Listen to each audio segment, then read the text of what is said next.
This presentation will cover Part 1 of Chapter 12, the spinal cord and spinal nerves. In this presentation, we will be investigating the general structure of the spinal cord, its meninges, and its cross-section. Let's start our adventure. Let's begin our adventure by learning the general structure of the spinal cord. The spinal cord, along with the brain, is part of our central nervous system. It serves as the major communication link between the brain and the peripheral nervous system inferior to the head. The spinal cord integrates incoming information and produces responses through reflex activities. Spinal nerves, which we will learn about in a future presentation, exit from the spinal cord and are part of the peripheral nervous system. The spinal cord is located within the vertebral canal, so its delicate structure is protected on all sides by vertebral bone. The spinal cord runs from the brain at the magnum foramen down to the level of the second lumbar vertebrae. The spinal cord is broken up into segments. Each segment has a pair of spinal nerves entering and exiting from it. The segment is named by the part of the vertebral column the spinal nerves enter and exit. The average diameter of the spinal cord is 1 to 1.5 centimeters. Two areas of enlarged diameter exist. The cervical enlargement is found near the cervical or neck region. This is where the nerves for the upper limbs enter and exit the spinal cord. The lumbosacral enlargement is the location where the nerves for the lower limbs enter and exit. The conus medullaris is the tapered inferior end of the spinal cord, found at L2. The cauda equina, which translates to horse tail, are nerve roots extending inferiorly from the lumbosacral enlargement and conus medullaris. Let's now investigate the meninges of the spinal cord. Meninges are connective tissue membranes that surround the spinal cord and brain. There are 3 meninges. The outermost meninge is the dura mater. It is continuous with the epineurium of the spinal nerves. The middle layer is the arachnoid mater. This is thinner and more wispy.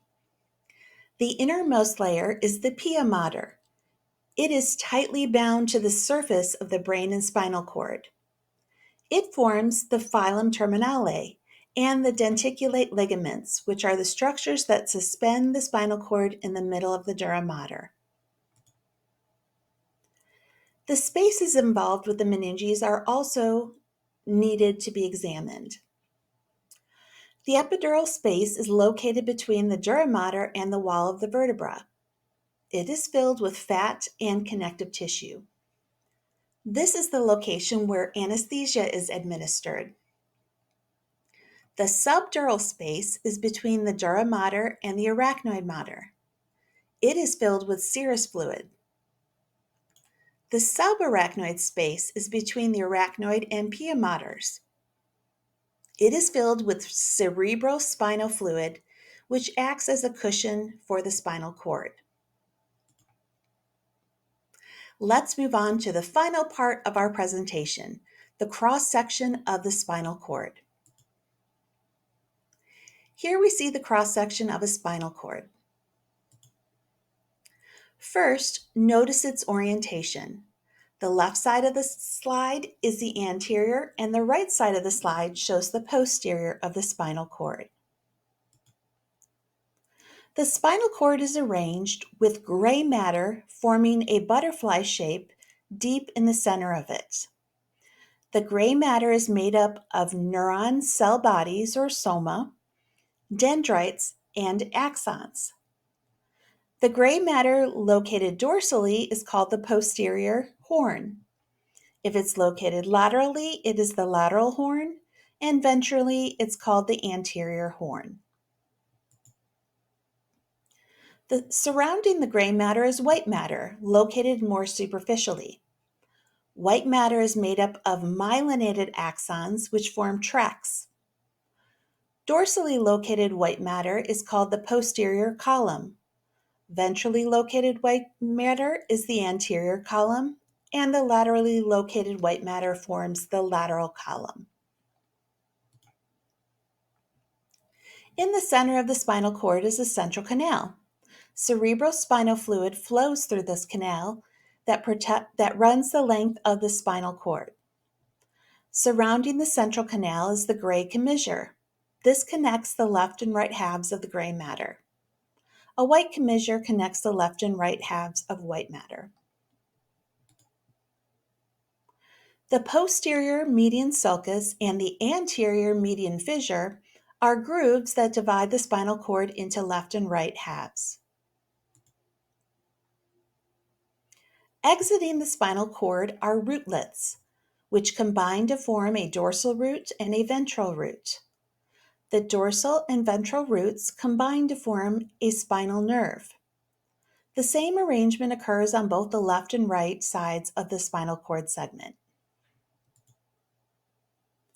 On the posterior side, between the dorsal root and the spinal nerve, is an enlarged area called the dorsal root ganglion.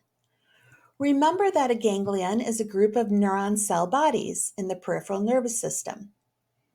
The dorsal root ganglion is a great way to figure out which side of the spinal cord is the posterior side if you are unsure.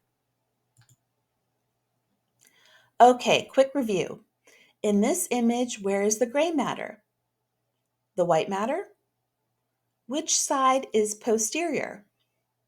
What is the hole in the middle called? How many spinal nerves come off of a spinal cord segment? Pause the video and decide on your answers before moving on to check them. How did you do?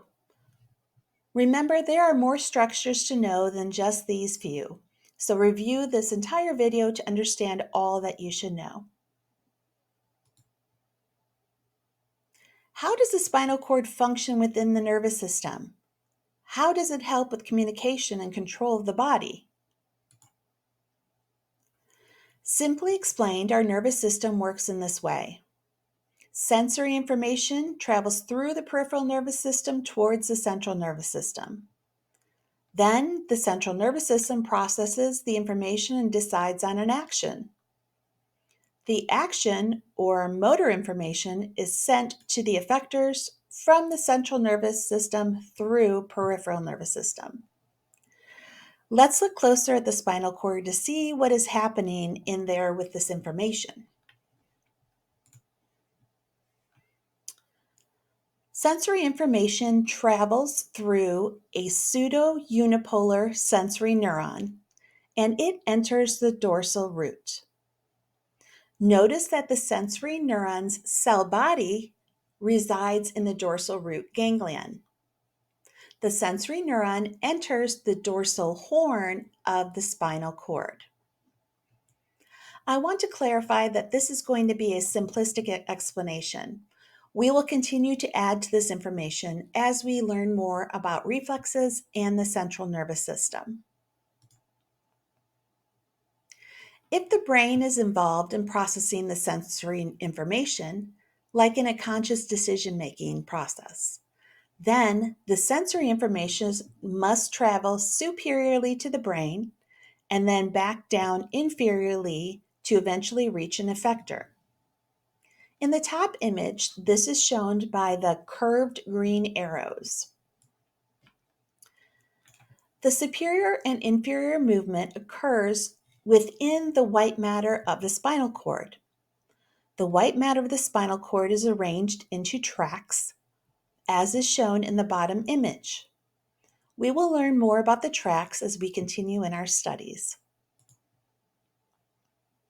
The sensory neuron synapses with an interneuron in the gray matter of the spinal cord.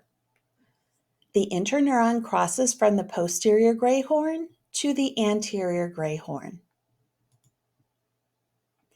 In the anterior gray horn The interneuron synapses with a multipolar somatic motor neuron.